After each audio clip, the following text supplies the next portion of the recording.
Bismillahirrahmanirrahim. Qala al-musannifu rahimahullah ta'ala wa nafa'ana iyyakum ulumahu wa nas'alullahi barakati ulumihi. Pada 2 atau 3 minggu yang lalu kita telah membahas judul besar kajian pagi hari ini tentang darajatur riya, leveling riya.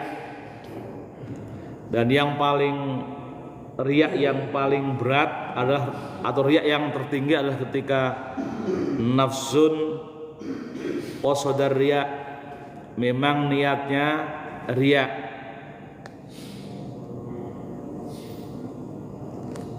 Niat dari awal memang riya. Ada kalanya ketika orang riya memang niatnya riya, ada kalanya juga disertai keinginan untuk beribadah, ibadah plus riya. Lalu derajat yang kedua, orang yang riya tapi disertai dengan ibadah, murni ibadah tapi kemudian ada riyanya. Nah, yang derajat yang ketiga, yang barangkali paling rendah, orang yang riya tapi memiliki tujuan untuk li'itraki malin, mendapatkan harta atau kedudukan atau tujuan-tujuan tertentu dari sekian banyak tujuan. Kita bacakan ibaratnya dulu. Bayanul mura'i li ajlihi, penjelasan tentang orang-orang yang melakukan riya karena ada misi tertentu, li ajlih, karena ada arah yang ingin diambil. I'lam anna lil mura'i maqsudan la mahala wa innama yura'i li'itraki malin au jahin au ghardin minal aghrad. Ketahuilah, bagi orang-orang yang berbuat riya ada niat atau tujuan tertentu. Dia melakukan riya li'itraki malin, niatnya untuk mendapatkan harta, au jahin atau status sosial, prestis, au ghardin minal aghrad atau ada tujuan tertentu. Dalam hal ini ada beberapa tingkatan. Walahu darajat. Ahaduha, yang pertama, ayyakuna maqsuduhu tamakkun min maksiatin. Dia melakukan tujuan yang memungkinkan terlihat melakukan ibadah, tapi sebenarnya tujuannya maksiat. Secara lahiriah itu dia beribadah, tapi tujuannya maksiat.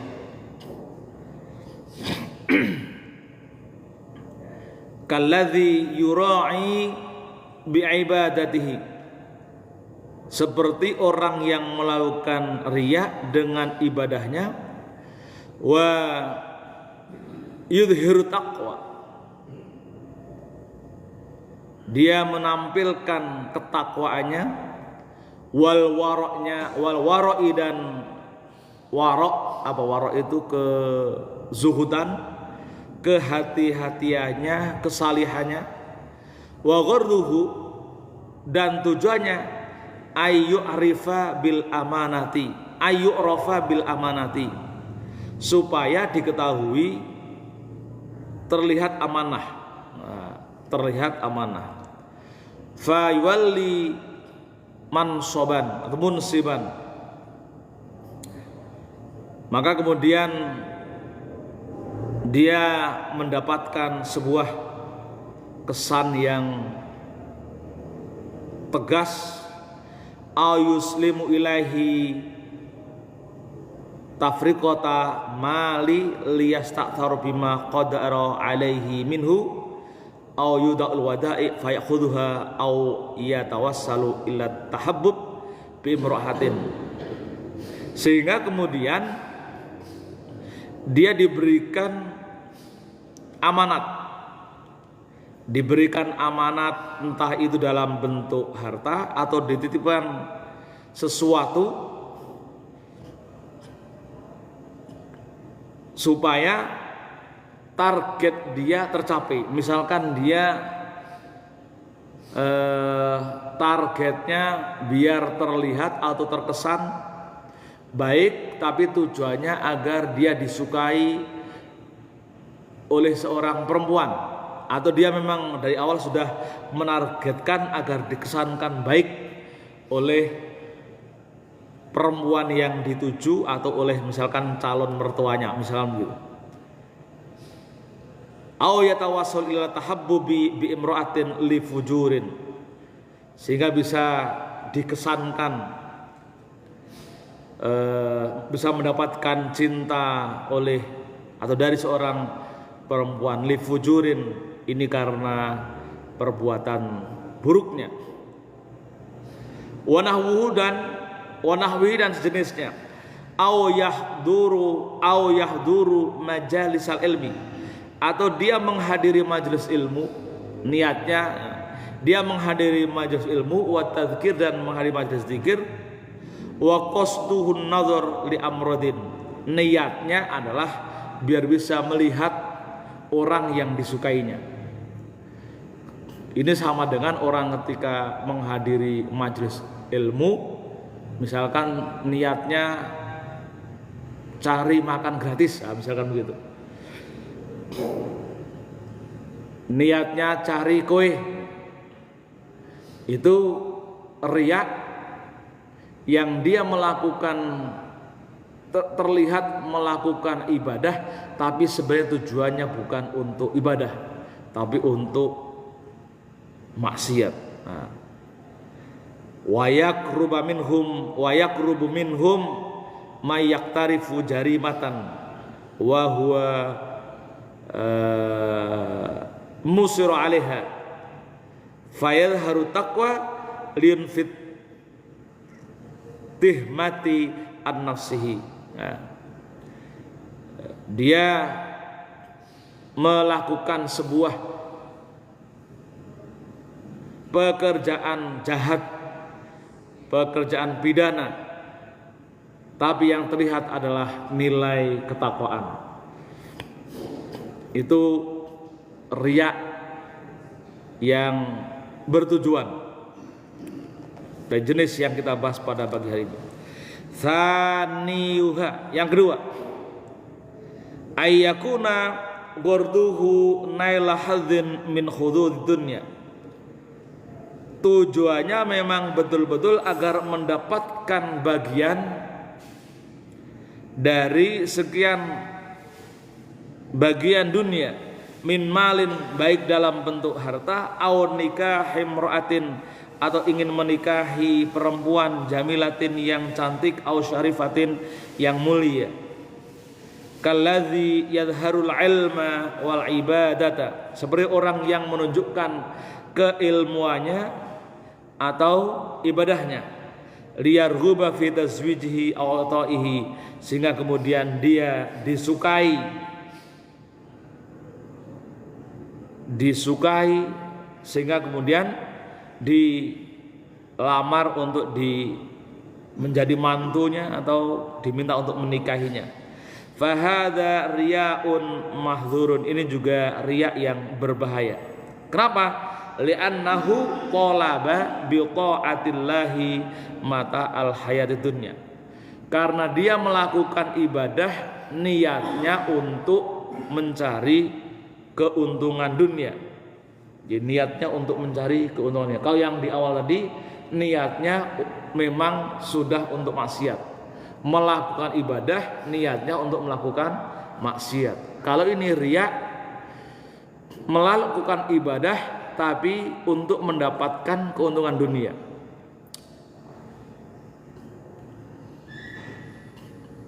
Dalam hal thalabul ilmi, Kanjeng Nabi Rasulullah sallallahu alaihi wasallam pernah menegaskan, man ta'allamal ilma liyusibahu minad dunya. Barang siapa yang dia mencari ilmu liyusibahu minad dunya, atau dia belajar ilmu atau dia mengajarkan ilmu liyusibahu minad dunya, niatnya agar untuk mendapatkan bagian dari dunia, falam tajid arfal jannah, maka jangan berharap dia dapat mencium baunya surga. Ini sabda Kanjeng Nabi yang mencela ketika orang-orang menuntut ilmu, mencari ilmu, mengajarkan ilmu, niatnya biar dapat gaji, niatnya biar dapat honor, niatnya biar dapat pekerjaan. Kalau guru niatnya biar dapat tunjangan, kalau dosen niatnya biar dapat sertifikasi dosen. Kan memang besar itu tunjangan dosen, itu tunjangan guru itu selain gaji plus tunjangan 1 kali gaji. Dosen juga itu selain gaji dapat tunjangan 1 kali gaji besarnya. Kalau itu ketika dia niatnya mencari ilmu karena itu, kata Rasulullah, tajid arafal jannah, dia tidak akan dapat mencium baunya surga. Nah, kita juga begitu. Kita kalau ngajarkan ilmu, mencari ilmu, niatnya misalkan untuk keuntungan dunia, maka kata Rasul, jangan harap Anda bisa mencium baunya surga. Na'udzubillahi min dzalik. Siapapun itu. Ini umpamanya gini. Ini diumpamakan gini. Ilmu itu atau ibadah itu adalah sesuatu yang suci. Karena al-ilmu nurun. Ilmu adalah cahaya. Nurun minallah. Cahaya yang hadir, yang turun dari Allah. Suci. Ini kalau saya umpamakan paling gampang tuh begini. Kita misalkan suatu saat disuguhi air zam-zam di gelas gitu ya, disuguhi air zam-zam, kan suci itu. Lalu suatu saat ada orang yang nyuci gelas tidak bersih, lalu di gelasnya itu mungkin ada bekas lipstik orang. Padahal lipstik itu suci. Kira-kira nih, kita mau minum enggak air zam-zam? Air zam-zam ditaruh di gelas, lalu ternyata di gelas itu karena belum dicuci dan bersih, ada bekas lipstiknya. Lipstik perempuan tentunya ya, lipstik misalkan. Kira-kira mau minum apa enggak? Pasti mikir-mikir, kalau masih ada yang lain bersih, ngapain milih yang itu? Pasti begitu. Itu padahal barang suci. Apalagi kemudian kita tahu air zam-zam itu kena setetes najis, entah itu tai cicak plung di situ. Kira-kira mau minum apa enggak? Saya yakin tidak. Itulah perumpamaan. Ilmu itu adalah sesuatu yang suci, berasal dari Allah. Maka kita belajar ilmu itu kan belajar ilmunya Allah. Kita ngaji hari ini bukan belajar untuk belajar dari ilmu saya, bukan. Tapi saya karena ingin menyampaikan ilmunya Allah, lalu kita belajar ilmunya Allah. Suatu ketika kayak tadi, diumpamakan kayak tadi, diberikan oleh Allah ini dalam bentuk yang suci, tapi kemudian terkotori oleh niat kita yang buruk, maka kemudian kita pun tidak akan mendapatkan ilmu itu. Kan gitu. Perumpamaan yang paling gampang kan di situ. Orang yang meminum air yang suci, bersih, tapi karena cacatnya dikit, maka tidak akan sampai ke dalam diri kita. Maka kalau itu kan perumpamaan yang paling gampang. Tapi sebenarnya ketika merujuk pada sahabat, pada sabda Kanjeng Nabi, falam tajid arfal jannah, itu adalah sabda yang paling, menurut saya paling mengerikan. Banyak dari kita mencari ilmu, rata-rata niatnya apa? Mesti nyari pekerjaan kan? Kuliah, belajar, sekolah di madrasah, sekolah di sekolah tertentu. Misalkan sekolah keterampilan, niatnya apa? Mesti pekerjaan. Dari awal niatnya pasti pekerjaan. Dan itu disabdakan oleh Kanjeng Nabi apa? Lam tajid arafal jannah. Tidak akan dapat mencium baunya surga.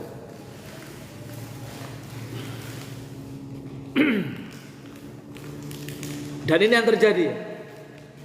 Nah, sistem pendidikan kita mendorong para anak-anak bangsa kita ketika sekolah belajar untuk mencari pekerjaan, belajar untuk mendapatkan pekerjaan. Nah, kenapa begitu? Karena orang yang menyusun dokumen sistem pendidikan kita tidak tahu hadis ini, tidak tahu hadis ini. Kenapa tidak tahu? Ya juga orang yang karena yang menyusun juga tidak pernah ngaji. Nah, itu dalam bahasa hadis begitu. Dalam bahasa kitab ini, riyaun mahdurun, riya yang membawa bahaya. Kenapa?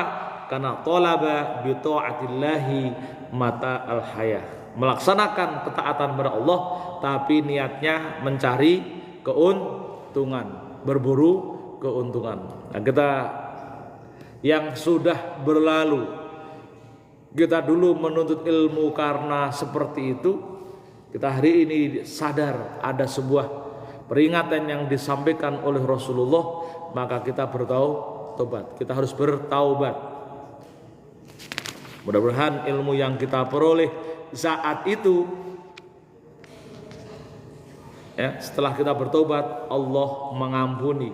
Karena kita melakukan pengkhianatan, melakukan pengotoran ilmu yang dititipkan oleh Allah melalui para guru-guru kita memiliki atau membawa niat yang salah.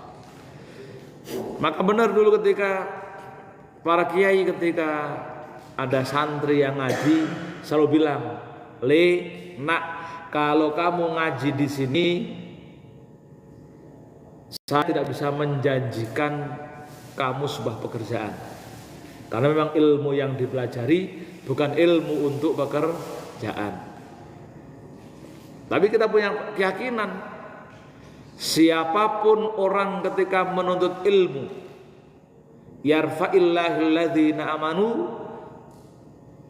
tapi dia dilandasi oleh dasar keimanan yang kuat, wa utul ilma darajat, maka Allah akan mengangkatnya beberapa derajat. Karena itu kan firman Allah. Allah tidak mungkin menyelisihi, menyalahi apa yang dijanjikan. Innahu la yukhliful mi'ad. Allah tidak akan menyalahi janjinya.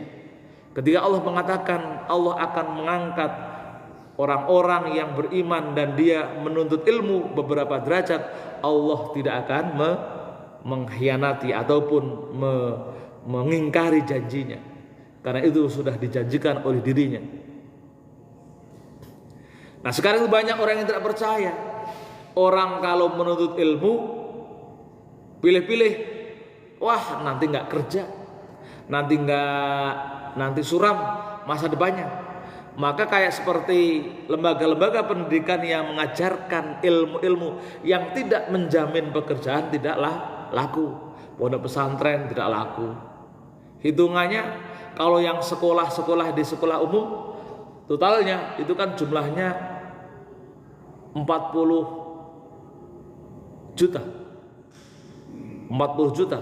Tapi yang di pesantren itu hanya 10 juta. Ya, jadi berapa persen itu? 20%. Hanya 20% dari anak bangsa kita yang ngaji di pesantren hanya sekitar 10 juta. Jadi yang percaya sama Allah hanya 20%. Yang lainnya sekolah niatnya untuk mencari pekerjaan. Nah, gak laku. Kalau di perguruan tinggi itu yang kuliah di misalkan IAIN hanya 1 juta. Nah, tapi yang kuliah dan IAIN itu sekitar 10 juta.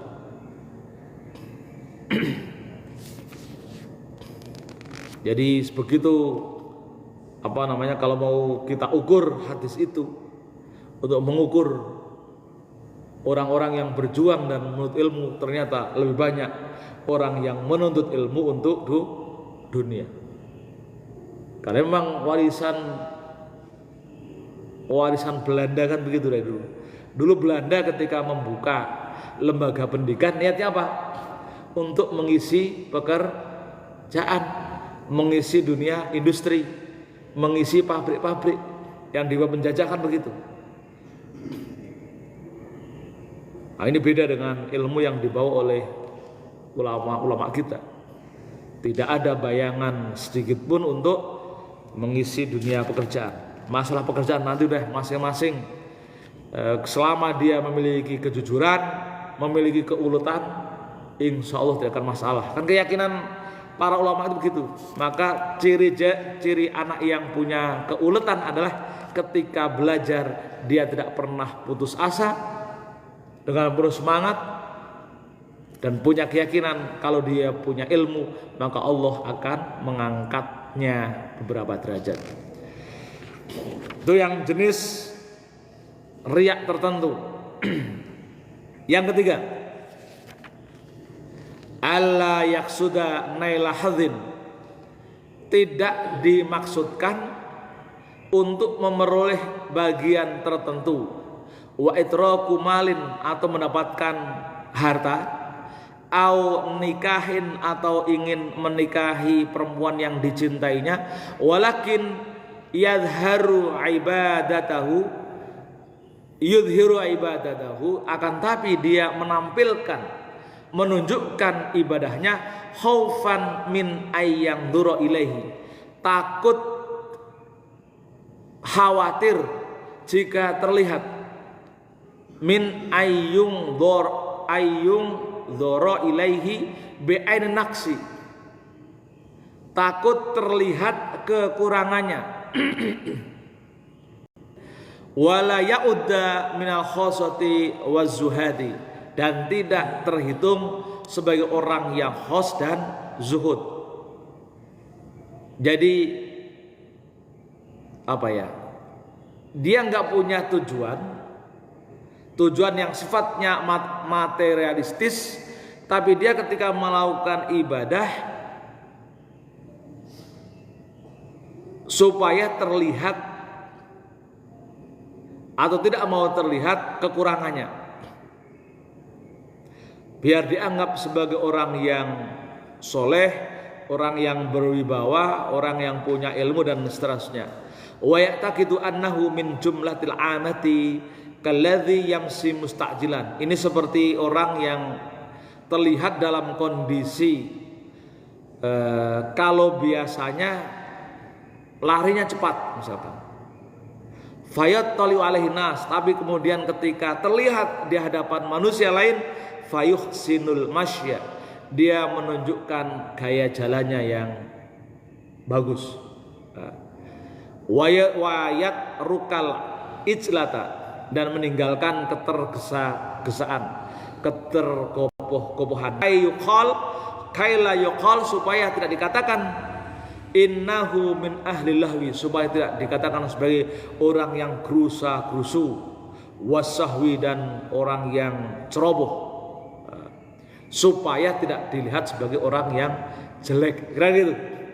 Orang melakukan kebaikan niatnya supaya tidak dikesankan sebagai orang yang jelek.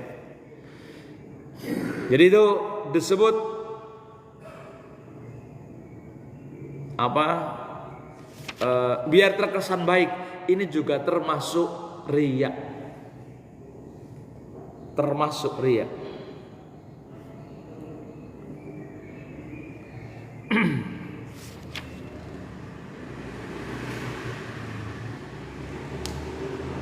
takut kurang, takut dianggap tidak soleh, takut khawatir. Jadi harapannya atau landasan, selama landasannya, dasarnya itu adalah selain Allah, maka disebut riya. Meskipun hanya sekedar supaya terkesan dianggap sebagai orang yang soleh, supaya dianggap sebagai orang yang pintar. Kalau dia tidak melakukan itu, dianggap bukan orang alim, dianggap bukan orang soleh. Itu termasuk riya. Jadi fahadha wa ma yajri majrahu min afati riya. Ini adalah bagian dari keburukan riya. 3 jenis ini. Fala yasbiqu ilal insani illa li rusu'ir riya fil batin. Dalam hal ini maka kemudian sebenarnya dia mengotori keringatnya riya di dalam batinnya. Maksudnya di dalam ibadahnya, perilaku-perilaku seperti ini mengotori kebaikan-kebaikan amaliyah yang kita lakukan. Tapi lagi-lagi bagi kita semua jemaah sekalian, ya kita hanya bisa berusaha berhati-hati agar betul-betul secara tauhid, keyakinan kita semua dilandaskan kepada Allah Subhanahu wa ta'ala. Maka lawannya dari riya dan pamer itu adalah mukhlis, orang yang ikhlas. Lawannya itu.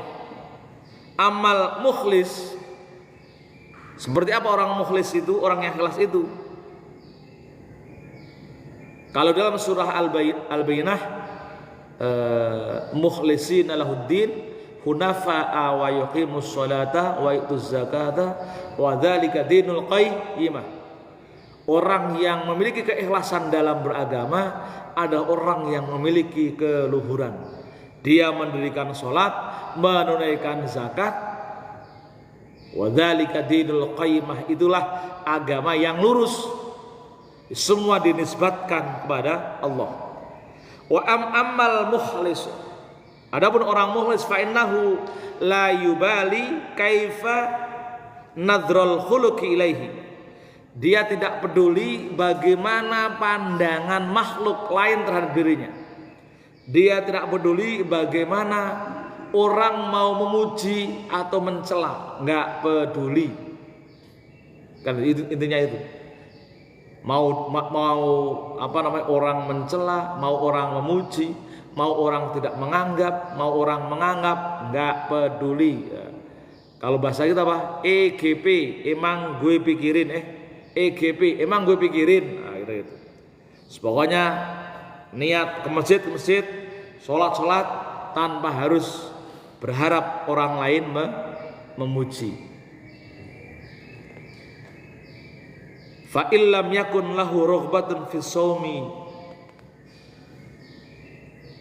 maka jika meskipun dia tidak memiliki hobi atau kesenangan untuk berpuasa, waqad alimallahu dzalika minhu, Allah tahu kalau dia tidak berpuasa karena apa, Allah tahu. Atau sebaliknya, ketika kita berpuasa juga Allah tahu niat kita. Pokoknya karena berharap apa? Allah. Libtigha mardhatillah, berharap mardhatillah, ridha Allah. Fala yuridu ayyataqida ghairuhu ma yukhalifu ilmallahi fayakuna mulbisan. Maka dia tidak menginginkan untuk meyakini atau pamrih untuk selainnya selama tidak berbeda dengan ilmu Allah. Jika kemudian dia melakukan sesuatu, melakukan ibadah karena untuk makhluk yang lain, fadzalika fayakuna mulbisan, maka pada hakikatnya dia melakukan penipuan, dia melakukan apa? Nipu, makar, melakukan makar kepada Allah. Wa in kana lahu rahbatun fi shaumi lillahi qana'a bi ilmillahi, maka dia ketika melakukan ibadah, entah itu seperti ibadah puasa, itu karena Allah, qana'a bi ilmillahi, dia tunduk karena ilmu Allah. Melakukan ibadah dia tahu karena Allah mengetahui, dia takut pamer karena makhluk lain atau untuk sesuatu. Walam yusyrik fihi ghairu, dan dia tidak melakukan yusyrik, penyekutuan. Surat Al-Kahfi terakhir apa?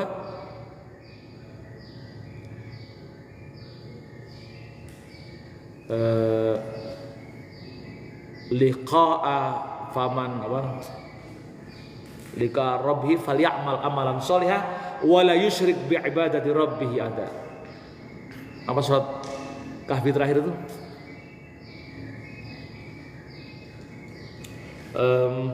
Yang di bagian belakang itu, barang siapa yang ingin bertemu dengan Allah, liqa'a rabbih falyamal amalan sholihah, maka beramalah amal yang soleh.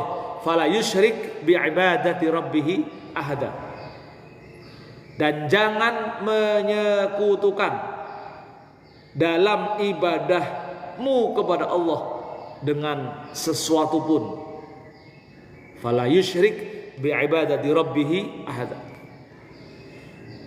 itu juga penegasan. Fala yusyrik itu pakai nahi, larangan yang tegas. Jangan sampai seseorang ketika beribadah, kalau pengen ketemu Allah nanti, lalu dalam hatinya ada bayangan, ada niatan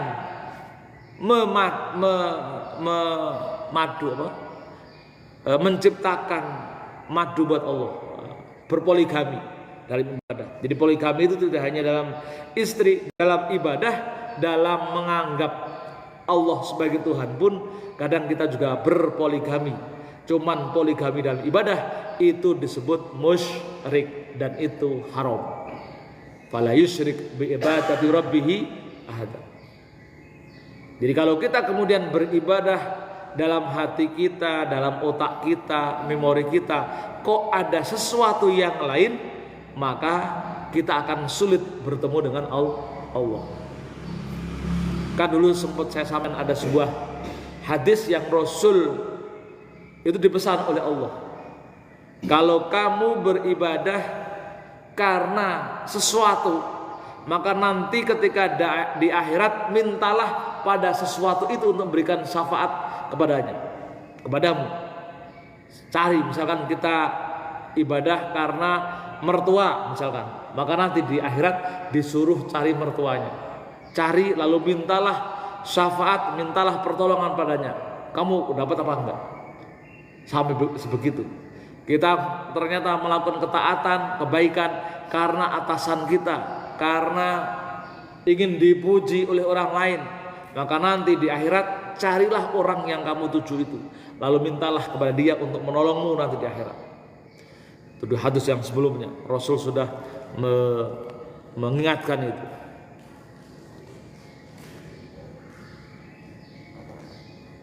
Nah, jadi waqad yahduru lahu anna fi izharihi iktida'u ghairihi bihi wa tahriku raghbatin nasi fihi. Hal-hal yang tadi dijelaskan dari kemarin sampai hari ini sampai tadi itu termasuk apa? Amaliyah yang membahayakan yahturulahu bagi kita. Kalau ini menjadi landasan untuk menggerakkan kegemaran ibadah seseorang, maka ini bahaya. Wa fihi muqidatun wa ghururun. Maka ini disebut penipuan. Nah, jadi Imam Al-Ghazali sudah mengatakan ini disebut penipuan, menipu Allah. Kita itu sering menipu Allah, kira-kira.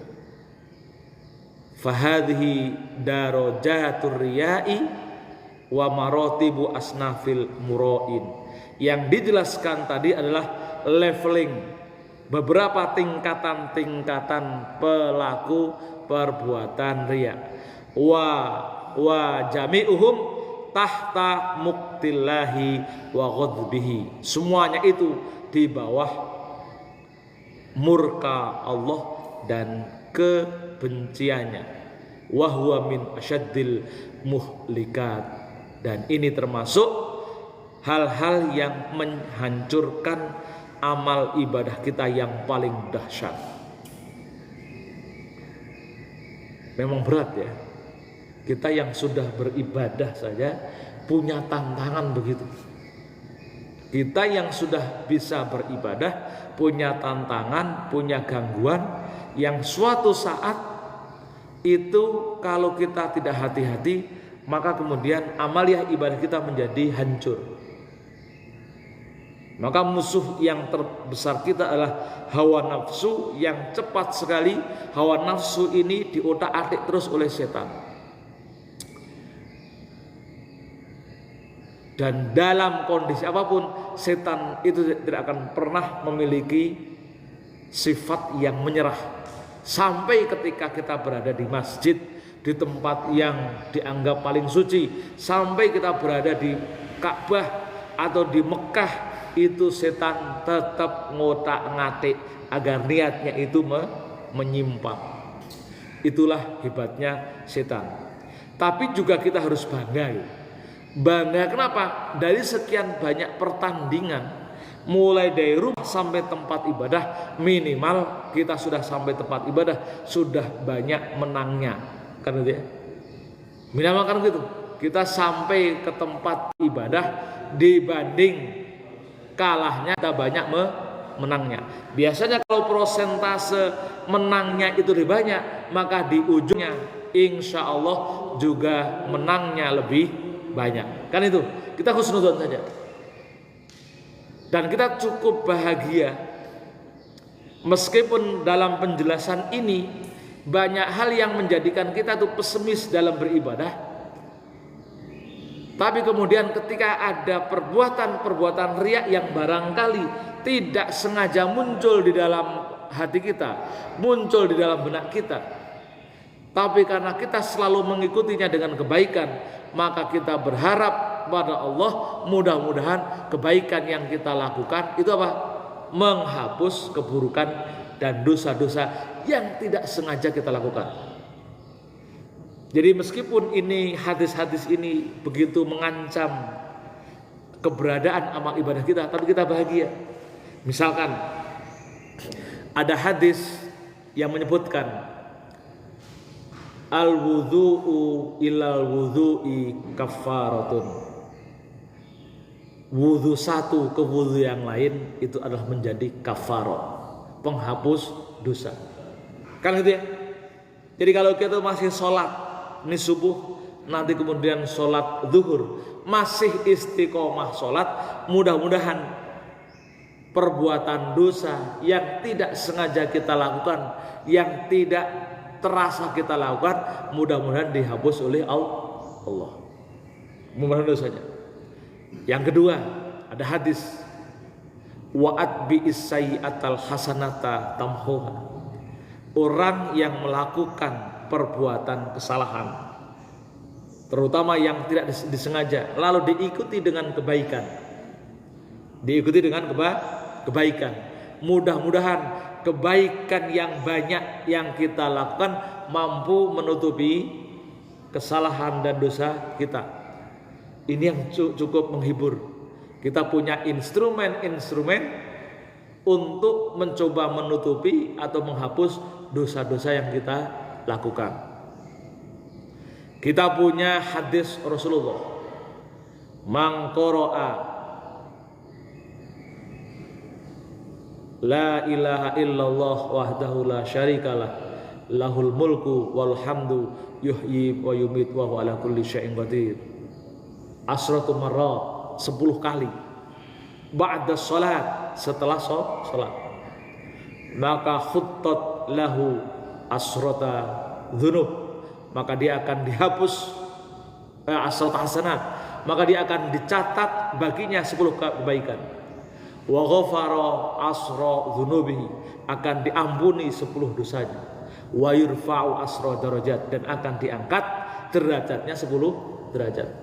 Orang yang baca la ilaha illallah wahdahu la syarikalah lahul mulku wal hamdu yuhyi wa yumit wa huwa ala kulli syai'in qadir 10 kali setiap habis sholat, maka Allah memberikan, Rasul menginformasikan janji Allah akan ditulis baginya 10 kebaikan. Kedua, dihapus atau diampuni 10 dosanya. Ketiga, akan dinaikkan derajatnya 10 derajat. Yang keempat, kita punya hadis yang cukup menghibur. Man shalla alayya sholatan falahu hasanah wa likulli hasanatin asratu amthaliha. Barang siapa yang bersolawat kepadaku, maka baginya akan diberikan 1 kebaikan. Setiap kebaikan ada 10 kali lipat. Apa itu 10 kali lipat? Dalam hadis lain disebutkan akan ditulis baginya 10 kebaikan, dihapuskan baginya 10 dosa-dosanya, dan dinaikkan derajatnya 10 derajat. Bersolawat itu. Maka di hadis yang lain, inna aulan nasi yaumal qiyamah aktsarhum sholatan alayya. Sungguh orang-orang yang paling mulia di hari akhir itu adalah orang-orang yang paling banyak membaca sholawat. Nah, ini satu sisi ya, selain amal-amaliyah ibadah kita terancam, tanda kutip ya, terancam rusak gara-gara potensi kalau kita terganggu riya, potensi akan rusak amal ibadah kita. Tapi kita punya hadis-hadis lain, informasi yang mana Rasulullah menginformasikan kebaikan-kebaikan tadi. Mudah-mudahan yang amaliyah-amaliyah yang tadi kita lakukan, sehingga dosa-dosa atau kekurangan-kekurangan atau perbuatan-perbuatan yang bisa menghapus kebaikan itu juga dihapus oleh Allah Subhanahu wa taala. Allahumma amin. Wallahu a'lam bishawab. Sampai di sini ada yang mau didiskusikan? Cukup ya? Oke. Tadi saya kan ya kayak orang disuruh diam aja gitu, padahal saya masih ada kemampuan untuk bekerja dan membantu orang tua lah gitu, masih sendiri. Tapi sama orang tua suka dilarang. Adanya penyakit. Saya penyakit memang kadang-kadang kayak orang yang macam begitu Pak, udah nggak sadar. Tapi pas sadar itu ya kayak orang biasa aja lagi. Iya. Iya. Kalau Allah, Rasul mengatakan ittaqillaha haitsu ma kunta. Bertakwalah kepada Allah dimanapun berada. Jadi termasuk definisi takwa kepada Allah adalah apa? Berbuat baik semampunya. Berbuat baik semampunya, tidak perlu dipaksakan. Berbuat baik, tidak selalu berbuat baik. Apa yang kita lakukan itu menunjukkan kebaikan, itu kadang juga jangan dipaksakan berbuat baik itu sesuai dengan konsep kita. Berbuat baik itu harus selalu didialogkan dengan orang lain. Karena tidak selalu perbuatan baik yang kita lakukan lalu kemudian membuat baik. Tidak selalu ya.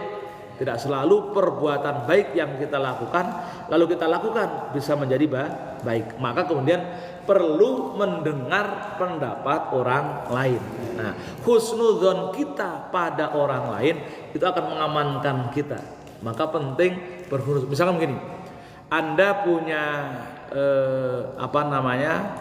mau melakukan kebaikan lalu husnud. Oh, berarti kalau orang tua saya melarang, mungkin ada kebaikan yang dipesankan. Biar kita tidak sembarangan, kan begitu. Itu pentingnya kita husnudzon pada siapapun, ya.